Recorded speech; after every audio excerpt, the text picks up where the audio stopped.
Bon, petit contretemps technique. Déjà, je vais remercier déjà le GDG Toulouse avec Julien Renaud. Pour savoir, je suis arrivé il n'y a pas très longtemps sur Toulouse. À la base, je suis un ch'ti. J'avais fait un peu une presse en interne et il m'est tout de suite sauté dessus pour me demander de la présenter au GDG. Et il a été aussi fort sympa de me rappeler chaque semaine de faire la description de mon talk. Donc voilà, sans lui, je ne serais pas là ce soir et c'est vraiment sympa de sa part. Pour me présenter brièvement, Laurent Wróblewski, je vous demande pas de savoir écrire le nom, voilà, ce sera peine perdue. Je suis développeur donc à Davidson Consulting, donc pour ceux qui connaissent pas, rien à voir avec les motos, voilà, il fallait forcément la faire. Le logo avec le papillon, c'est pas pour faire beau sur les slides, hein, c'est le logo de la société, je tiens à le préciser, voilà. Et c'est effectivement beaucoup plus viril que la moto Davidson. Tu peux masquer le bandeau là. Ah pardon, je l'ai pas vu.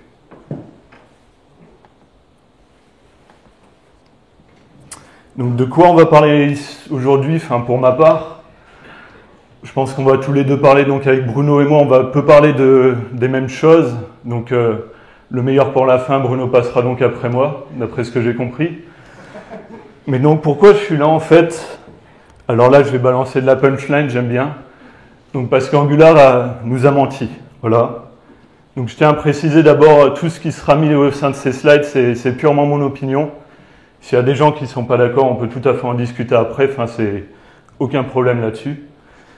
Donc pourquoi Angular nous a menti? C'est parce qu'en gros, quand on commence, on veut faire son application web, on part du principe, on prend Angular parce qu'il va tout faire pour nous. C'est plutôt cool, voilà, par rapport à d'autres technos, d'autres concurrents. Il va gérer absolument tous nos besoins lorsqu'on crée une application web. Sauf que, en fait, c'est pas forcément le cas.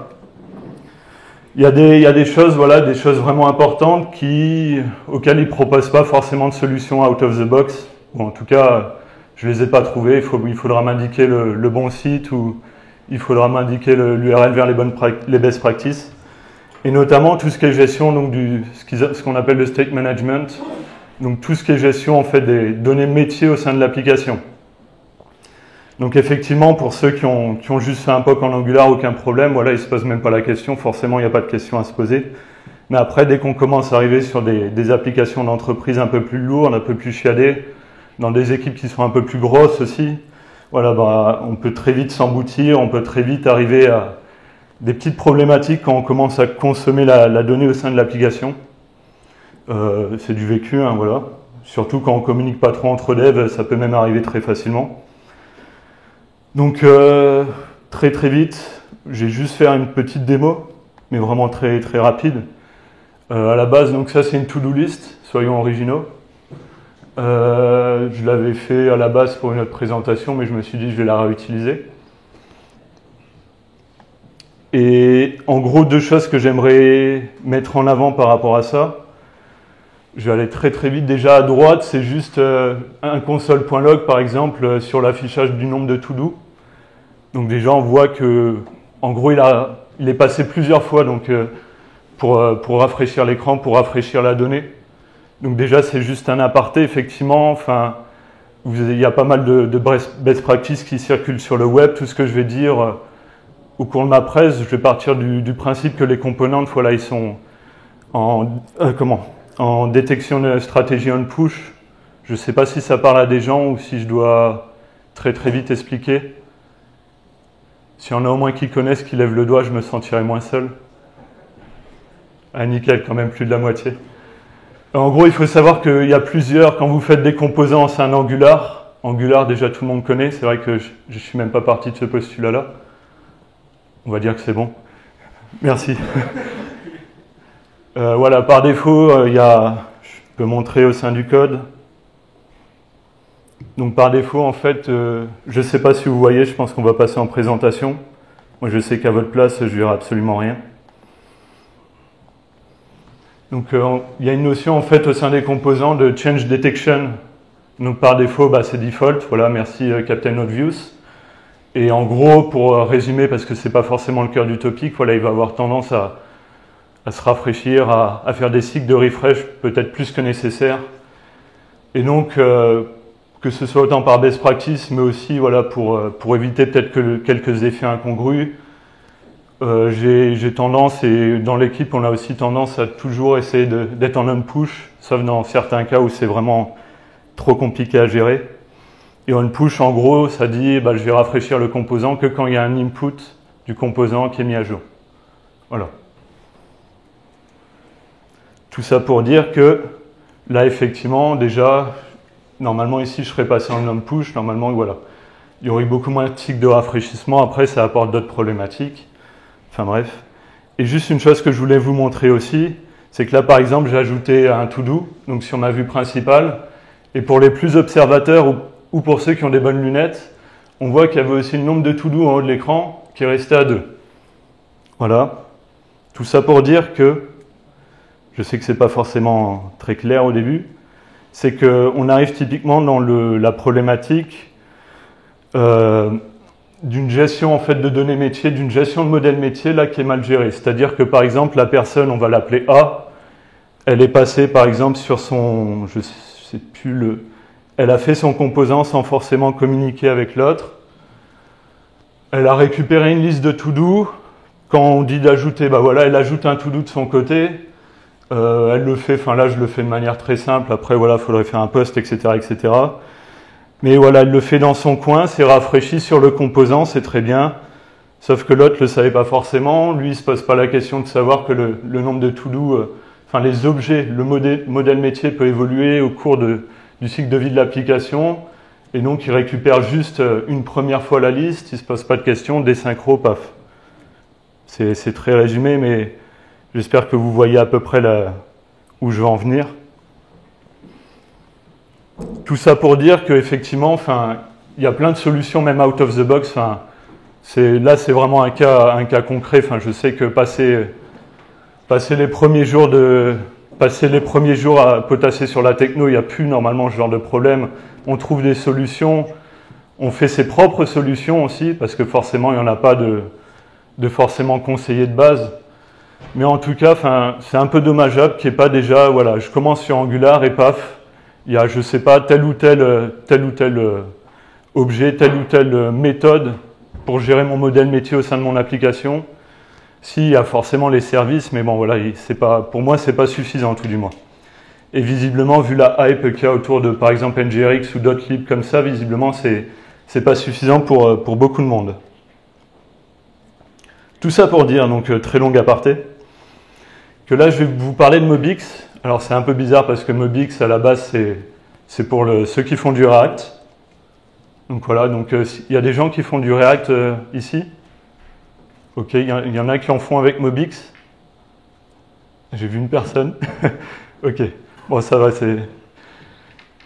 il y a quand même des gens qui vont apprendre des choses ce soir, normalement. Donc Mobix, en fait, voilà, il va répondre à cette problématique. Donc en gros, c'est un State Container Manager. Et là, je vais spoiler la deuxième partie, comme Redux. Donc voilà. Désolé Bruno. Et en fait, Mobix, c'est quoi en fait qu'est-ce que c'est en gros? Donc déjà, c'est du Functional Reactive Programming, donc programmation fonctionnelle réactive, qui prône en fait, voilà, notamment par rapport à la concurrence que je ne citerai pas, beaucoup moins de boilerplate, beaucoup moins de verbosité, beaucoup moins de nœuds au cerveau, beaucoup moins de code, et par adéquation plus de liberté. Ça, c'était sur la plaquette publicitaire, c'est pas forcément mon avis, attention. Donc voilà, quelque chose de beaucoup plus léger, en tout cas que les autres libres qui existent pour le même type de réponse. Et donc au niveau des concepts, c'est très simple. En fait, on peut résumer limite en 4 grosses parties. Donc déjà, en fait, on va partir du principe que normalement, le changement de modèle métier, il va déjà partir d'une action. L'action, ça peut être typiquement ce que j'ai fait tout à l'heure, l'action, c'était le clic sur un bouton d'ajout de to-do d'utilisateur. Ça peut être, je ne sais pas, vous recevez une WebSocket, ça peut être tout et n'importe quoi. Une action va entraîner un changement du state. Donc par exemple, ici, mon state, c'était ma liste de to-do. Typiquement, j'en ajoute un, j'en supprime un, etc., etc. Et après, là, c'est un peu particulier. Donc on voit qu'il y a des updates de 2 formes différentes, ce qu'on appelle les dérivations et les réactions. Donc très rapidement, très rapidement, parce que je vais l'aborder juste après. Dérivation, en gros, c'est le modèle métier qui est transformé. C'est comme si je faisais un get sur le state en gros et que je le transformais. Par exemple, si mon state c'est un tableau de to-do, si je fais un num to-do qui renvoie la taille du tableau de to-do, bah voilà, ce serait une dérivation, un getter sur le nombre de to-do. C'est un exemple bateau, j'assume, mais ça illustre bien. Et des réactions, typiquement, c'est tout ce qui peut découler de la mise à jour du state. Je ne sais pas, par exemple, suite à un ajout de to-do, je ne sais pas, je souhaite rafraîchir de la donnée, je souhaite afficher une alerte, je souhaite, je ne sais pas, rediriger vers une autre page. Tout ça, c'est ce qu'on appelle des réactions à des changements du modèle de données. Des updates du DOM aussi, c'est même au final, c'est la réaction la plus primaire que j'aurais dû dire en premier.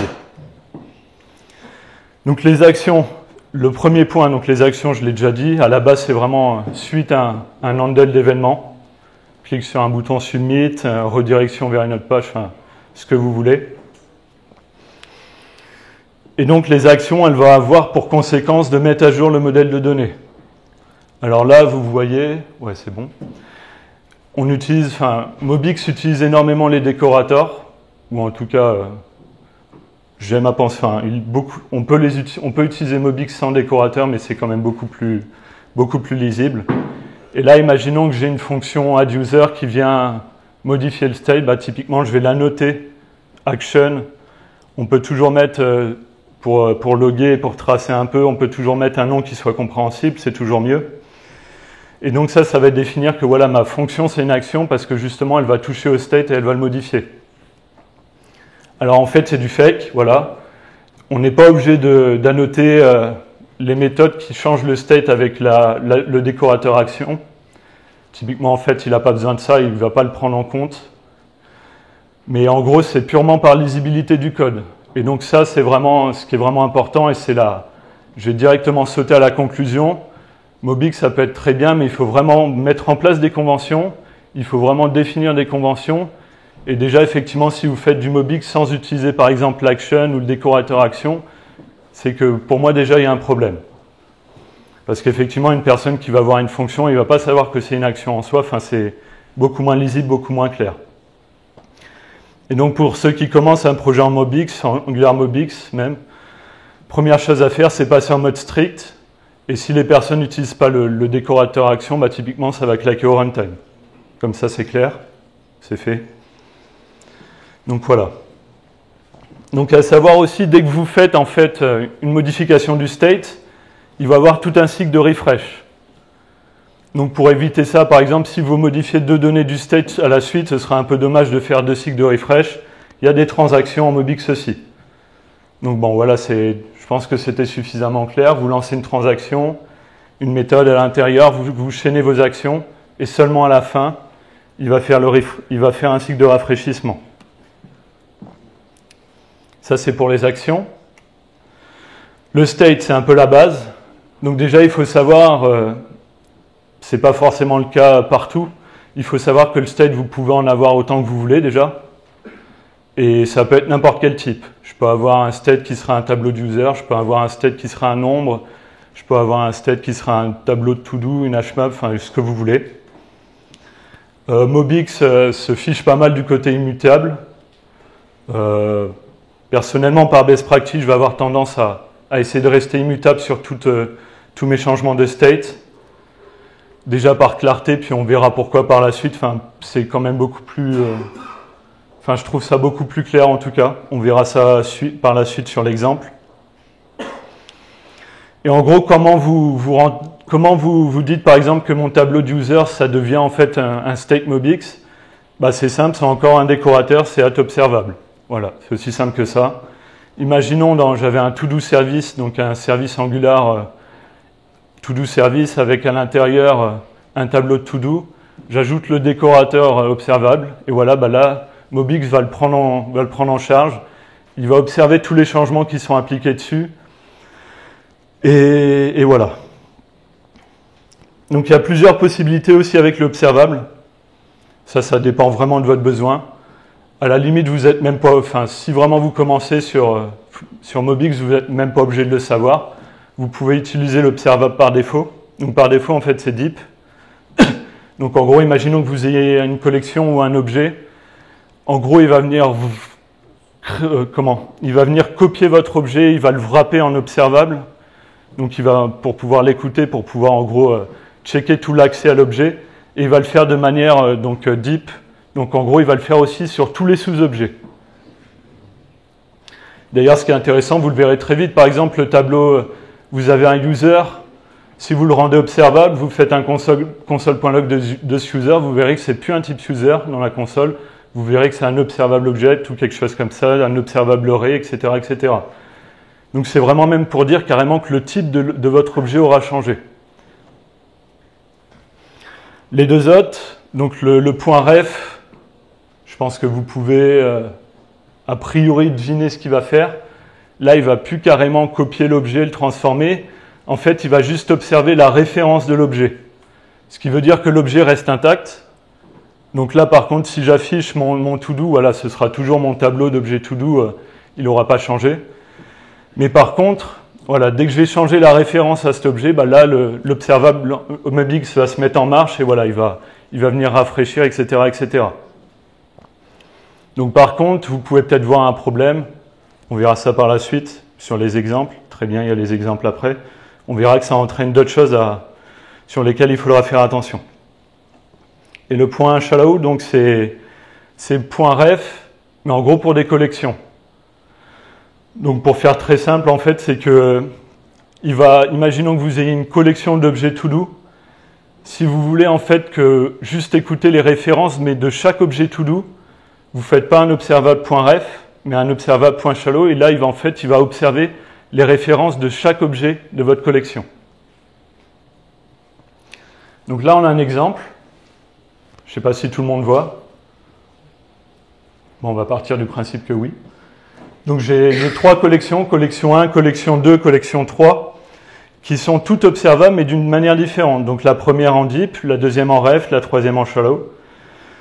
Je vais dire que voilà, cette collection, ça devient un tableau de to-do avec une seule valeur.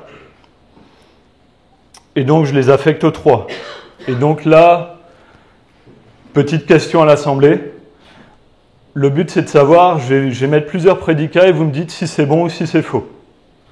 Donc le premier, c'est store.collection1. Est-ce que c'est strictement égal à mon tableau de to-do initial? Pour ceux qui disent que c'est vrai, levez le doigt. Bon, on va partir du principe que faux, c'est l'inverse, ou que tout le monde s'est endormi. Donc je préfère dire que c'est faux par défaut, donc effectivement, vous avez tous raison. Si je prends le premier objet de la collection, est-ce qu'il est égal au premier objet de mon tableau de to-do? Ceux qui pensent que c'est faux, j'ai inversé là. Ceux qui pensent que c'est faux maintenant, qui puissent lever le doigt, enfin qui lèvent le doigt, pardon. Ah, bah c'est faux. Je ne sais pas si en fait vous n'avez pas compris ma question ou si j'ai pas été clair sur le fait de lever le doigt ou pas en fait.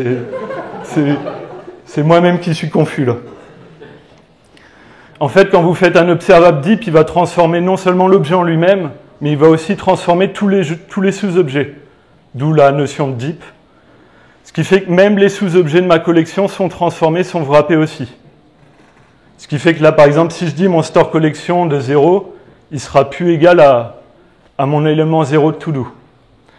En gros, si je fais un console.log de store.collection1 de 0, ce sera un observable object, enfin je ne sais plus le nom de la classe exactement, mais ce ne sera plus un objet to-do de classique. Troisième question. Donc maintenant, collection 2, donc collection 2, c'est en observable.ref. Est-ce qu'il est égal strictement à mon tableau de to-do? Donc ceux qui pensent que c'est faux, lèvent le doigt. Il y a une difficulté supplémentaire avec le faux-vrai, c'est... Ah, Laura qui lève le doigt au pif, bien joué. Bah effectivement, ça c'est vrai. Voilà. Typiquement, en fait... Non, on ne fait pas du reste ici. Donc... Donc en fait, là, la collection 2, elle est en observable.ref. C'est-à-dire qu'en fait, on pose un observable sur la référence, mais pas sur l'objet en lui-même. Donc là, si on fait une comparaison stricte d'objets, c'est toujours les deux mêmes objets. c'est toujours deux objets de type to-do, c'est toujours deux objets de type tableau, pardon, qui contiennent la même donnée, exactement la même donnée.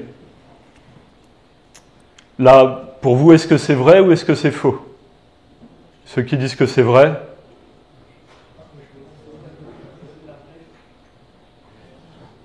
Ok, bah c'est vrai. Je ne sais pas si j'ai besoin d'expliquer ou...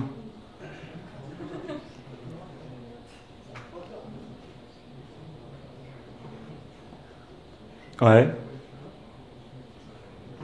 Est-ce que j'ai besoin... Bah, je vais expliquer quand même. Encore une fois, encore une fois, c'est un observable sur la référence. En gros, avec un point ref, l'objet reste complètement intact. Il n'y a absolument aucun changement. Ce sera peut-être plus clair avec la... ou pas, on verra bien. Ce sera peut-être plus clair avec la collection 3. Dans ce cas-là, est-ce que c'est vrai ou est-ce que c'est faux? Pour ceux qui pensent que c'est vrai. C'est faux. Et ça, c'est la différence majeure avec le ref. Le shallow, en fait, c'est un ref, mais uniquement sur les enfants. Donc sur les enfants de... Par exemple, ici, ça veut dire qu'on fera par référence uniquement sur les éléments du tableau, mais pas sur le tableau lui-même. Ce qui fait que j'ai spoilé la dernière réponse, et on va arrêter le cas de vert. Là, les enfants restent égaux. Bon, bah, note à moi-même revoir l'exemple, hein, parce que voilà. Si vous avez des questions, n'hésitez surtout pas à poser, hein, je pense qu'il y en aura. Donc ça, c'était pour les observables. Donc encore une fois, il faut savoir qu'on peut tout à fait faire du Mobix en connaissant juste le arrobase observable de base. Ensuite, on va passer sur donc, le dernier élément, c'est les dérivations. Dérivation, pareil, toujours décorateur, c'est computed, ou alors vous utilisez la fonction computed, c'est comme vous le souhaitez. Et en fait, le computed, ça va être pour des valeurs qui sont basées sur des données observables. On peut reprendre l'exemple de tout à l'heure, je souhaite faire un computed qui va me retourner le nombre d'éléments de mon tableau de to-do. Bah voilà, je fais un computed, je ne sais pas, get num élément, puis je return to-do.length, par exemple. Très simple, hein, voilà. Et ensuite, les réactions. Donc les réactions, c'est tout ce qui va s'exécuter suite à un changement de state. Et là, il y a plusieurs mots-clés, il y a plusieurs fonctions qu'on peut utiliser. Pour moi, la plus utile et la plus fréquente, c'est l'autorun. Donc autorun, vous mettez une fonction à l'intérieur. Dès qu'il y a... je vais l'expliquer après, en fait. Donc il y a l'autorun, réaction when. Et en gros, à l'intérieur, on va faire tout ce qui est side effect, donc que ce soit mise à jour de lui, que ce soit, je ne sais pas, redirection, log, ce que vous souhaitez. Et en fait, je vais directement sauter, expliquer après. Je vais vous expliquer en détail après dans l'exemple. Ce sera beaucoup plus parlant, je pense. Comment l'utiliser? Je pense que c'est la base. Comment vous souhaitez l'utiliser? Donc c'est simple, c'est importer le package, ça me paraît évident. Donc il faut savoir que si vous utilisez Mobix avec Angular, c'est un peu le but de la presse, il faudra importer Mobix, et c'est pour ça que j'ai mis de manière facultative, vous pouvez importer aussi une espèce de librairie, un peu une librairie annexe pour Angular, qui s'appelle Mobix Angular, mais que je ne conseille pas forcément. Voilà, ça reste un point de vue, encore une fois. Et si vous souhaitez utiliser Mobix Angular, comme toute librairie Angular, il faudra importer le module correspondant. Donc là, c'est Mobix Angular module. Sinon, vous pouvez tout à fait rester sur du Mobix de base. Et là, c'est juste tirer la dépendance Mobix. Si vous avez besoin d'aide, donc pour ceux, si je ne me trompe pas, parce que je ne suis pas un crack en React, normalement, il y a des tools qui sont ultra utiles, React Mobix DevTool, je pense. Oui, merci. Pas forcément utilisable vu qu'on est en Angular, ça c'est fait. Par contre, si vous utilisez Mobix Angular, à n'importe quel moment, en fait, vous pouvez taper la commande Mobix Angular Debug, et là, en fait, il va vous surligner toutes les zones, en fait, où vous avez des réactions, donc ça, j'expliquerai tout à l'heure.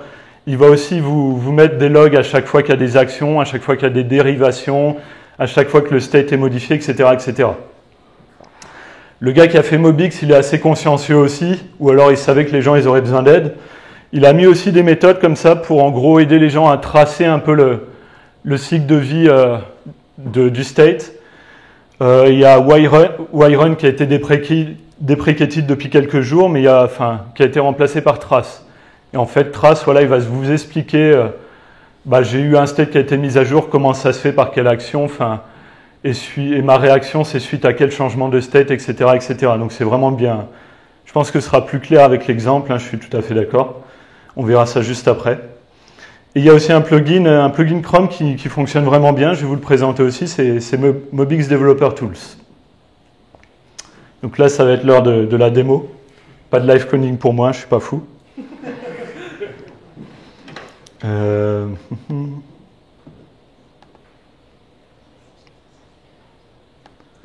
Donc en fait, j'ai un petit projet que j'ai commencé à amorcer donc en Mobix.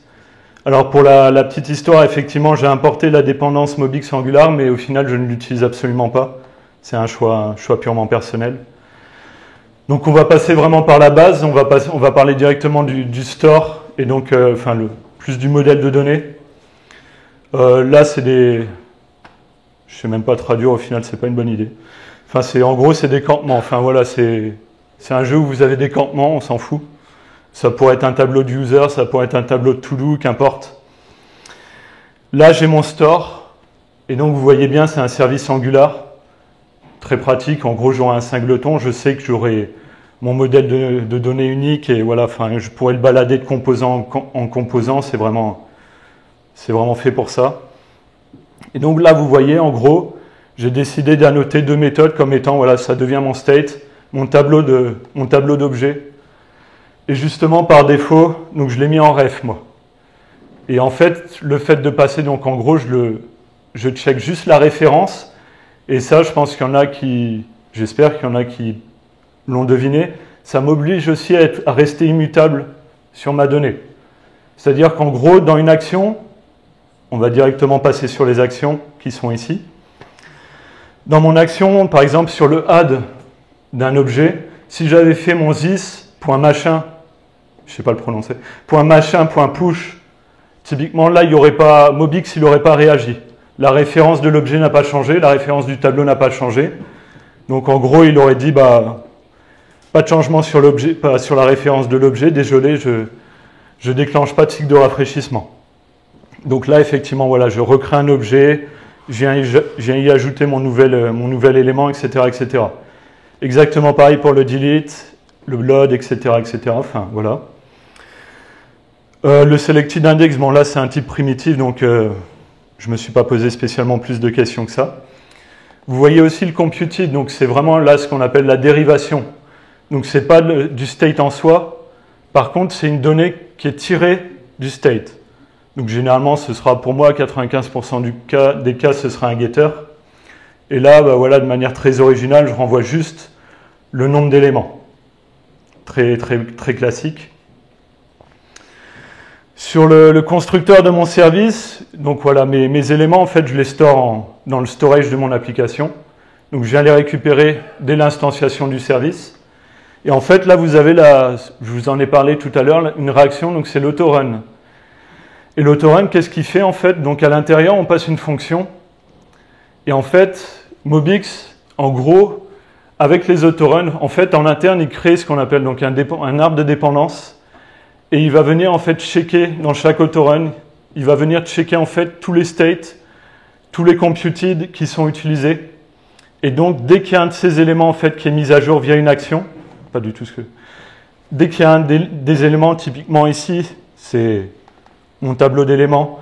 Dès qu'il y a un élément qui est mis à jour, il va venir en fait lancer tous les autoruns. Et typiquement, ce qui se passe ici, voilà, par exemple, imaginons que je clique sur un bouton pour ajouter un élément. Il y a une action. L'autorun ici, il est lié justement à mon tableau d'éléments, donc il va être relancé. Et en gros, de manière métier, qu'est-ce qu'il va faire? Dès que j'ajoute, dès que je supprime un élément de mon tableau, il vient mettre à jour le storage. Voilà. Donc, je n'ai pas besoin de me casser les pieds. Il le fait automatiquement. C'est aussi une souscription. Donc, en gros, il le fait automatiquement. Donc, tant que je n'ai pas disposé l'autorun, Pour moi, c'est un service qui va rester pendant tout le cycle de vie de l'application, donc je pars du principe même que je ne vais jamais dispose l'autorun, donc voilà, je suis tranquille, entre guillemets. Donc ça, c'était le service. Imagine comment je l'utilise au sein de mes composants. Donc vous voyez, encore une fois, c'est ce que je vous ai dit tout à l'heure, par défaut, je pars du principe que je suis en on-push sur tous mes composants. Et donc justement, alors, pour expliquer très brièvement, pour moi, c'est une des faiblesses de Mobix. Là, je vous ai expliqué l'autorun, je vous ai expliqué un peu donc les actions, je vous ai expliqué les computing, on peut voir que ça peut partir dans tous les sens. C'est-à-dire que dans un composant, je peux mettre un observable, je peux mettre un computed, je peux mettre 15 autoruns à la suite, je peux en mettre n'importe où, enfin, ça peut très vite partir dans tous les sens. Et encore une fois, enfin, les autoruns, c'est pas parce qu'on va changer de composant qu'ils vont s'arrêter. Il faut faire des disposes, donc en gros, il faut le répartir exactement comme les souscriptions. Généralement, vous faites un subscribe, bah voilà, dans le undestroy de votre component, normalement, voilà, vous allez purger la souscription, pour ceux qui y pensent. Mais normalement, en tout cas, il faut le faire. Ce qui fait que de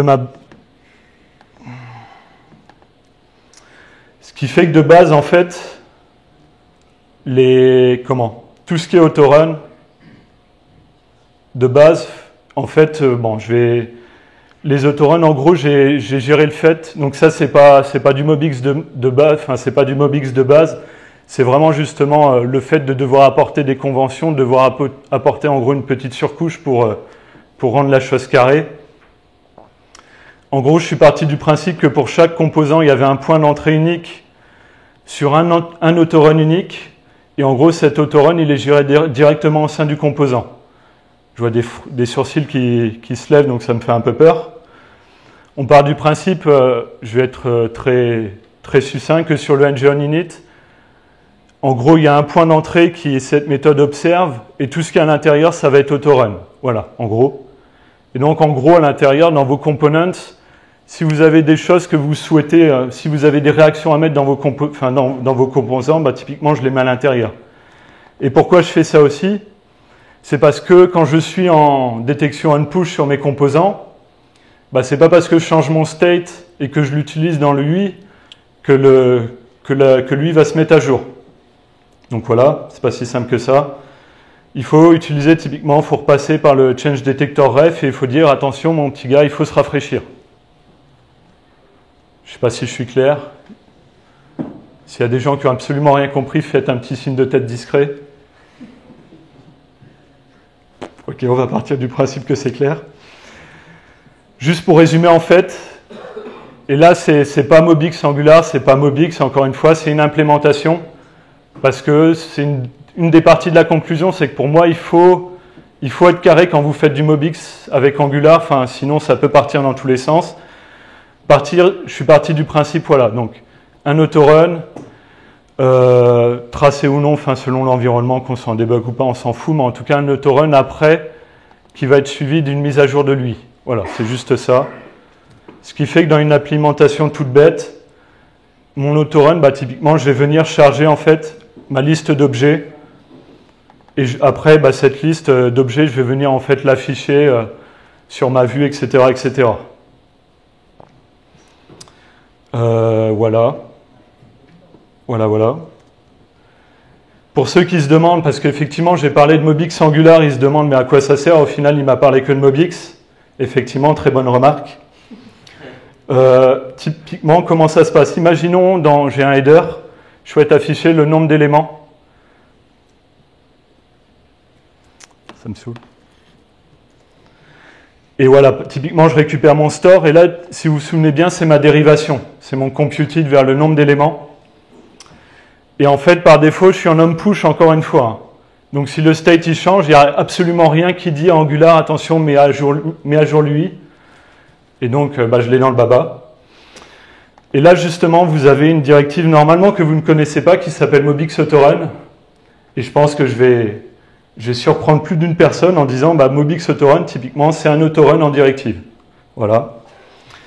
Et typiquement, c'est une directive qu'on peut poser sur n'importe quel élément de lui. et très simplement en fait qui va venir en fait, en gros imaginez que on vient wrapper notre élément HTML avec un autorun, tout simplement, et juste après on fait un change detector.detectChange. C'est juste ça, enfin la directive elle fait 15 lignes, donc il y a absolument rien de foufou. Par contre, en étant parfaitement franc, voilà, on commence à ajouter des éléments, et là pour le coup effectivement on peut parler de magie, on commence à ajouter un peu d'éléments un peu magiques comme ça au sein de l'UI, au sein du templating, et ça personnellement je suis pas très fan. Donc pour moi le refresh je l'aurais géré au niveau du component, donc au niveau TypeScript. Donc là c'était juste pour vous montrer en fait la directive, mais de base c'est pas quelque chose que j'aurais fait. Ce que j'aurais fait en fait c'est voilà, j'aurais eu un autorun mais côté TypeScript, et là j'aurais dit bah mets à jour ma propriété de mon component, et après voilà tu dis au change detector de detect les changes, etc. etc. Voilà, je pense que c'est à peu près tout. J'en ai sûrement oublié, hein, mais je peux juste savoir combien de temps ça fait. Ok. Merci du soutien. 32 minutes, je pense. Ok. Bon bah nickel, alors je vais pas aller plus loin. Donc la conclusion, et encore une fois c'est une conclusion personnelle, les plus, et là c'est dur en fait de dire les plus et les moins quand on compare pas avec la concurrence, mais je vais pas spoiler, je vais pas troller non plus, ce serait tentant, mais en gros voilà, vous voyez aussi par rapport à si vous avez une application Angular out of the box, pour moi la montée en Mobix, ça peut aller très très très vite, en imaginant qu'il y a un minimum de best practice à la base. Donc il y a moins de refactoring, moins de boilerplate aussi. Normalement, c'est juste des décorateurs, il n'y a pas trop de choses à gérer. A priori, mais bon, suite à ces 30 minutes, je vais peut-être enlever le deuxième point. C'est facile à comprendre et à utiliser, mais on va mettre ça sur la faute du speaker. Et les moins, donc ça c'est ce que j'ai montré avec avec le projet, c'est que vraiment, pour moi, utiliser Mobix de base dans un projet Angular, c'est ultra risqué. Il faut qu'il y ait des best practices qui soient mises en place, il faut qu'il y ait des conventions de codage, limite peut-être voilà, faire des utils, faire des services dédiés, faire des abstract components qui vont gérer ça, etc. etc. Pour moi, c'est vraiment primordial. Avec le petit côté magique, avec le petit côté on fait ce qu'on veut, j'aurais tendance à dire que si vous êtes dans une énorme boîte, avec un monorepo énorme qui gère 50 projets, 500 000 développeurs, enfin... Je ne mettrai pas ma main au coupé que c'est la première lib à utiliser, soyons francs. Et aussi, effectivement, donc, pour ceux qui adorent RxJS, donc c'est mon cas, je sais que ce n'est pas le cas de tout le monde. Je sais qu'il y en a qui ont mal à la tête dès qu'on prononce le mot. Et vous voyez qu'au final, malgré le fait qu'on soit en full réactive, voilà, enfin, RxJS, en gros, très incompatible. Parce que voilà, Mobix, il gère ses propres observables, et ce n'est pas des observables RxJS. D'ailleurs, j'espère que personne n'a confondu. Mais donc, on ne peut pas faire tout toute la puissance et la modularité qu'on peut avoir en RxJS. Là, on ne l'aura pas en Mobix. Donc, pour la petite histoire, ouais, ce sera vraiment pour le mot de la fin, parce que je sais que je suis déjà trop long. Il serait tout à fait possible, mais je trouve que ce serait clairement de l'overkill, de venir prendre en fait les observables Mobix, les transformer en observables RxJS, et là, bah, typiquement, pouvoir s'amuser à mapper, à faire tout ce que vous voulez, les switch maps, les merge maps pour les plus furieux, enfin, absolument ce que vous voulez. Personnellement, c'est pas quelque chose que je préconiserais, mais c'est possible. Typiquement, passer d'un observable à la valeur à un nouvel observable, enfin, en gros, ce serait ce qu'on pourrait appeler de la branlette intellectuelle. C'est mon avis, en tout cas. Je pense qu'en fait, Mobix, il suffit beaucoup à lui-même. Pour ceux qui sont habitués à utiliser RxJS, pour le coup, ça va être un peu problématique. Mais pour moi, Mobix, il suffit à lui-même et il n'y a pas forcément besoin d'essayer d'y greffer du RxJS. Voilà pour moi. Je ne sais pas si on fait les questions maintenant ou si on attend. 5 minutes. Si 5 minutes, je ne sais pas si ce sera assez. Est-ce que vous avez des questions? Bah déjà, je vous remercie aussi.